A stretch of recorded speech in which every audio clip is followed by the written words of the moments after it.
Olá, entusiastas da história!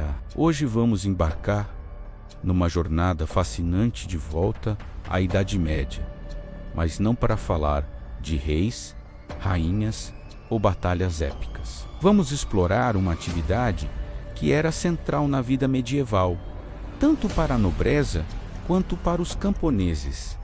A caça. Peguem suas botas, preparem seus arcos imaginários e vamos mergulhar nas florestas do passado.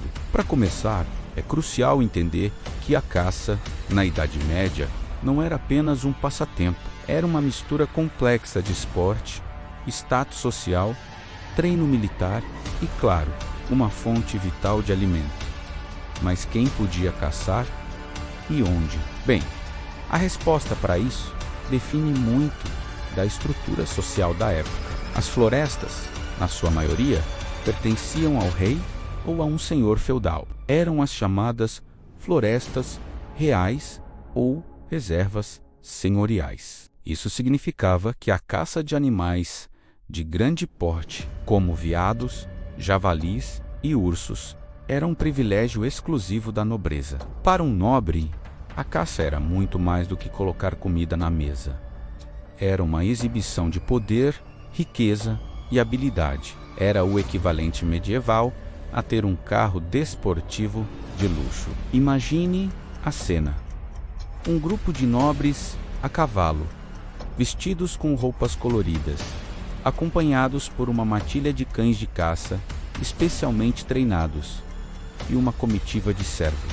O som das trompas de caça ecoava pela floresta, anunciando o início do evento. Era um espetáculo social, uma oportunidade para fazer alianças, exibir coragem e treinar para a guerra. A perseguição a um javali selvagem, por exemplo, era um excelente treino para as habilidades de combate a cavalo. A destreza com o arco e flecha ou com a lança era a mesma necessária no campo de batalha. Os animais caçados também tinham um simbolismo. O veado, especialmente o cervo de grande galhada, era considerado o rei da floresta, e caçá-lo era um ato de prestígio supremo. O javali, por sua vez, era temido pela sua ferocidade e força. Enfrentar um javali e vencê-lo era uma prova de bravura inquestionável. E o urso, bem, caçar um urso era para os mais corajosos dos corajosos. As técnicas de caça da nobreza eram variadas. Uma das mais comuns era a par force, que significa pela força. Nela, os cães perseguiam a presa até a exaustão, e então o nobre se aproximava para o abate final, geralmente com uma lança ou espada. Era um momento de grande drama e perigo. Outro método era a caça com falcões. A falcoaria, uma arte refinada e altamente valorizada. Ter um falcão bem treinado era um símbolo de status incrível. O falcão era usado para caçar aves, como patos e garças, e a sua precisão e velocidade eram admiradas por todos. Mas e os camponeses? O que acontecia com a grande maioria da população? Para eles, a caça era uma questão de sobrevivência, mas era extremamente arriscada. Entrar na floresta do senhor para caçar um veado era considerado caça furtiva e as punições eram severíssimas. Dependendo da época e do lugar, um camponês pego a caçar ilegalmente poderia ser multado, açoitado, ter uma mão cortada ou até mesmo ser executado. As leis florestais eram feitas para proteger o privilégio da nobreza. Então, como os camponeses conseguiam carne? Eles tinham permissão para caçar pequenos animais em terras comuns ou nas suas próprias terras. Se tivessem alguma, coelhos, lebres, esquilos e pássaros eram as presas mais comuns.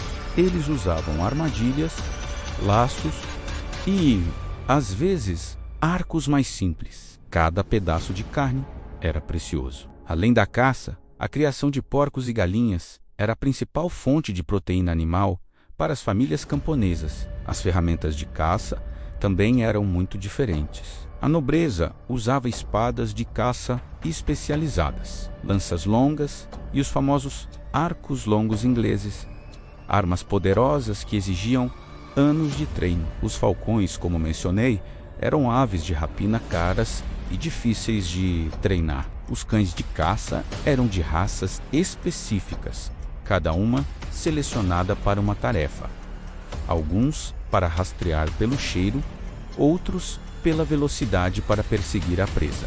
Para os camponeses, as ferramentas eram mais rudimentares, laços feitos de corda ou arame, armadilhas de madeira simples e talvez uma funda para atirar pedras. Tudo o que pudesse ser feito de forma barata e discreta. A necessidade era a mãe da invenção. E os camponeses desenvolveram métodos engenhosos para capturar pequenos animais sem chamar a atenção dos guardas florestais do Senhor. Após a caçada, vinha o banquete, pelo menos para os nobres. O animal abatido era preparado com grande cerimônia. O granchier, o mestre da caça, era responsável por desmembrar o animal de acordo com um ritual complexo. Cada parte tinha um destino específico. As melhores peças iam para a mesa do Senhor.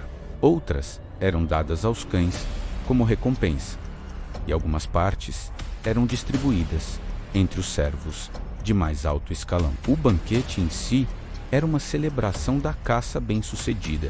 Pratos de javali assado, tortas de veado e cisnes cozidos eram servidos em meio a muita música e vinho. Era a recompensa final pelo dia de desporto e perigo na floresta, mais uma forma de reafirmar o status e a riqueza do anfitrião. A caça medieval também teve um impacto duradouro no nosso vocabulário e cultura. Muitas expressões que usamos hoje têm origem nessas práticas. E a imagem do caçador nobre, corajoso e habilidoso, tornou-se um arquétipo em muitas lendas e histórias, como as de Robin Hood, que, ironicamente, era um caçador furtivo que desafiava as leis injustas da nobreza. Com o passar do tempo, especialmente no final da Idade Média e início da Renascença, as coisas começaram a mudar. O surgimento de armas de fogo, como o arcabuz,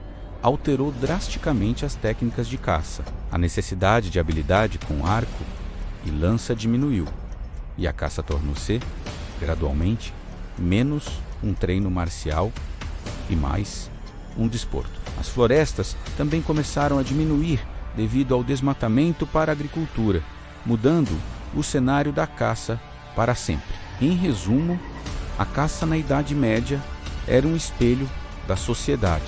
Para os nobres, era um palco para exibir poder, coragem e riqueza, um desporto perigoso e um treino para a guerra. Para os camponeses, era uma luta pela sobrevivência, cheia de riscos e punições severas, das grandiosas caçadas reais aos laços discretos montados por um camponês. Essa atividade nos conta uma história rica sobre a vida, a lei e a desigualdade no mundo medieval. Espero que tenham gostado desta viagem pelas florestas medievais. A Idade Média é um período cheio de nuances, e a caça é apenas uma das muitas janelas fascinantes para esse mundo. Se você gostou deste vídeo, não se esqueça de deixar o seu like, compartilhar com seus amigos que também amam história e se inscrever no canal para não perder nossas próximas aventuras pelo passado. Deixe nos comentários qual outro aspecto da vida medieval